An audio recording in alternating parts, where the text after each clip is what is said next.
Hello students. So now today in this video I will talk about the 12th ministerial meeting of WTO. So you are reading about each and every aspect of the meetings, but maybe the question which the UPSC is framing from WTO can be of a static part, and therefore in this video I will first talk about the probable question that can be asked from World Trade Organization, because if you will see that for last 2 and 3 years UPSC is asking question on any international organization in mains examination. So we will see the principles and the structure of WTO. Principles and structure. So first of all, what are the different principles on which the working of WTO depends? Or you can say that what are the principles to achieve the objective of WTO? So the very first thing is non-discrimination. That the countries should not discriminate amongst the nation in the terms of trade. Then free trade, because the free trade will ensure that the competitiveness in the global supply market doesn't give an edge to a particular country. However, it is free for all and everybody will take the advantage of the global linkages. Third, promoting competition. So how the WTO promotes competition? By framing the rules. For example, we have the TRIPS agreement. Then predictability. The another principle is to make the predictable climate or predictable investment climate, because when the investment climate of any particular country is sound, then it will increase the opportunities for the jobs and it will increase the economic output of a particular country. Then the last principle is promoting economic development. So these are the different principles of the WTO. Now we will see the structure of the WTO. So now the structure of the WTO, you can see that at the top there is a ministerial conference. This is the highest decision making, highest level of decision making body, and it comprised of all the members of the WTO. Then this general council looks into day-to-day business of the WTO and it reports to the ministerial council. Now general council convenes through two different bodies. First is dispute settlement body and the second is trade policy review body. And now it is delegating its work to three different councils. Then the first is goods council. Goods council is looking into all the kind of agreements related to goods. Likewise, service council is looking into all the aspects of the services agreement, and then intellectual property council is looking into the issues relating to patent, copyright or other intellectual properties. So this is the structure of WTO. Now we will see what is happening in the WTO for the last 2 decades. So if the question is like what is happening here for the last, you can say for the last 25 years, 26 years, then I will say that majorly WTO is talking about the dispute related to agriculture. Then it is talking about the dispute related to fisheries. Then it is talking about the disputes related to IT products.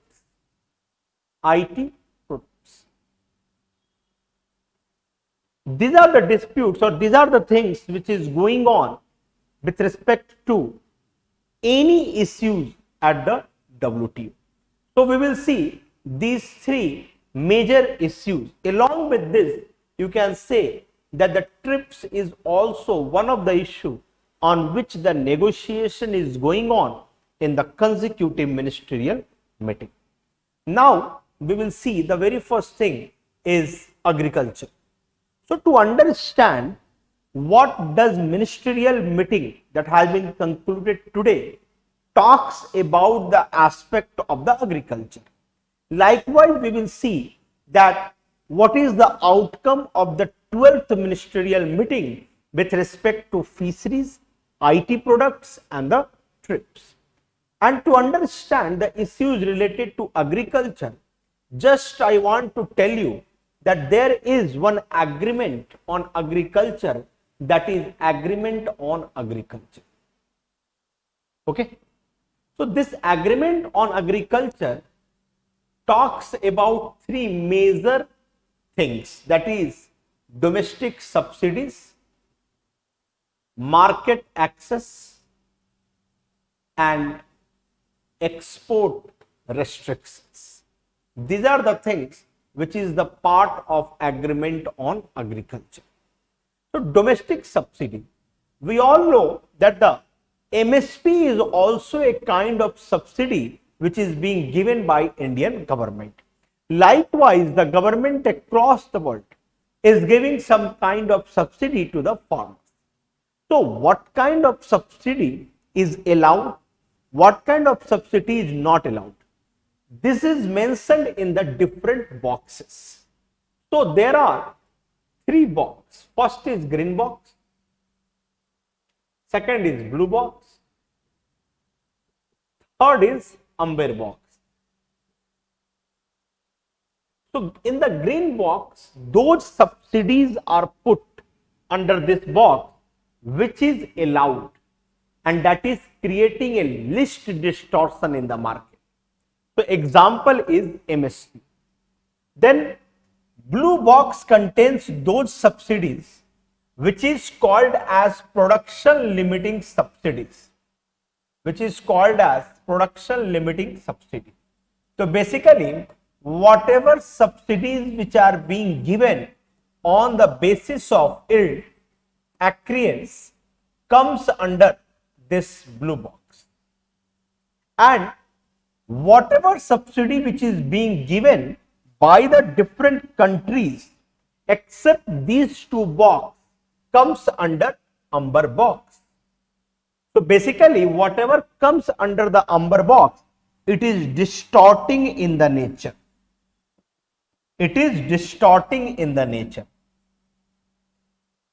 And how much distortion it is creating, it will be calculated by a formula of aggregate measurement support. So the agreement on agriculture says that if developed countries is creating a distortion of more than 5%, then they will have to reduce that distortion to 5%. And developing countries, if creating distortion in the market, then they can create a distortion, but it should not be more than 10%. And this is called de minimis. This is called de minimis. Okay. That is the minimum distortion which can be done by developed and the developing country. Now, we know that the government of India focuses on the public stock holding for the different programs like PDAs, NFSA, National Food Security Act and all. And there is an allegation by the developed country that the subsidy which is being given by the Indian government is breaching this 10%. And you can say that India is distorting the agricultural market by more than 10%, and in this they are giving a subsidy which is under amber box and which is distorting in the nature. So these are the things which are going on for the last 20 years.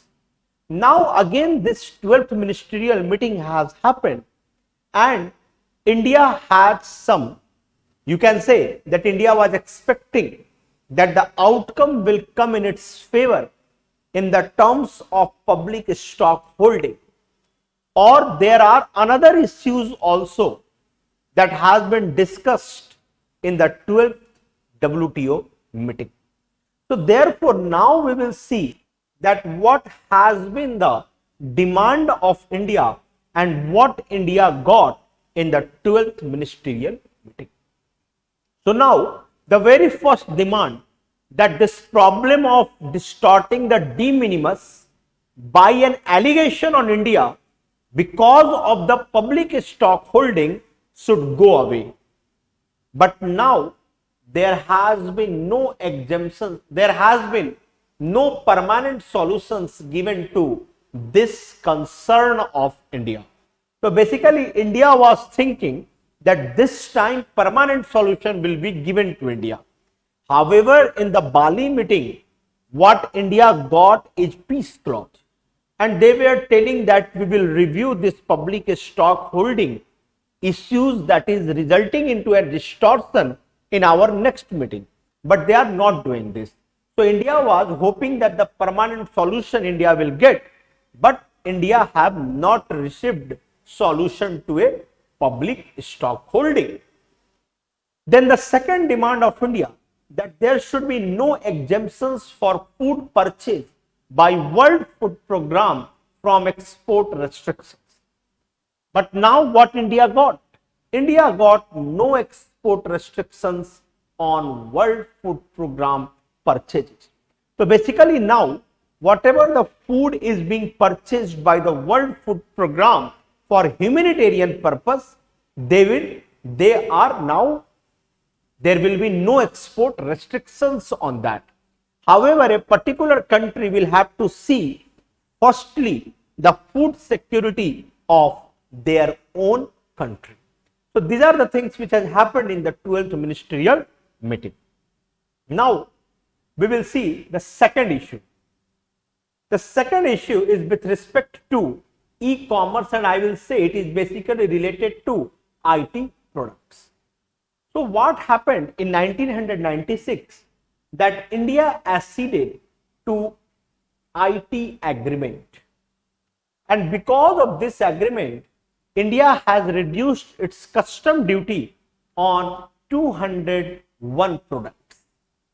But later on ITA 2 Information Technology Agreement 2 was signed, and India has denied to be the part of ITA 2, because the India was telling that you are increasing the number of products on which India needs to reduce the import duty, and India cannot do, because India is an emerging economy and the leader in the software industry.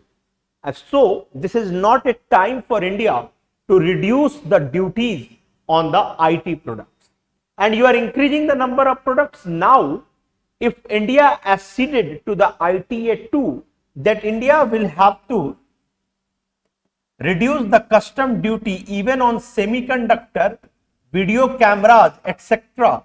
to 0%, which is not in the interest of India. And therefore India was hoping that there should be no extension of custom duty moratorium on electronic transmission. It means that whatever is being sold, or whatever electronic item which is being sold at the online platform, there should be no moratorium on the custom duty. But what India got? India got an 18-month extension of e-commerce moratorium. It means that now for next 18 months there should be moratorium on the IT products, on the export of the e-commerce products. So this is the what India wanted and what India got. Now next thing is about the TRIPS. So India wanted that the vaccine should be kept out of the TRIPS agreement, and they have agreed and they have provided waiver to the vaccine. but for the 5 years only. Clear? Now the next thing is fisheries. So we all know that the developed countries have an advanced system of fishing, and according to FAO, about 34% of the marine resources have been overexploited. And therefore, India is of the view that the developed countries should not fish on the water beyond the exclusive economic zone. However, the developing countries will continue to do so in order to protect the interest of the fishing community. And being a developing country, India should be provided with more time on reducing the subsidies on the fishing. However, US is of the view that the developing countries should also reduce the subsidy to 0%. And therefore, India wanted an exemption from subsidy cut for developing countries. But what India got? India got no restriction on subsidies for fishing within the EEZ, that is a win-win solution. Now, no subsidies for fishing in areas outside exclusive economic zone, and the most important, it keeps a check on illegal, unregulated fishing by developed countries. Therefore, the point here is that now the developing countries need not to cut the subsidy, and there will be no restriction on the subsidy if they are doing it or if they are fishing within their exclusive economic zone. So now you have understood that these are the different issues which we were talking about. Now if any question comes on WTO from the current part, then you can divide your answer on these 4 parameters. Then you can simply talk about what India wanted, what it got from 12th Ministerial meeting in agriculture, in the IT products, in the trips, and in the fisheries. And if the question comes from a static part, that is a structure, you can talk about the structure. And if it is from the principle, then you can talk about the principles of the WTO. So now this particular video, along with this particular video, you will get the PDF of the material also. So thanks to all of you.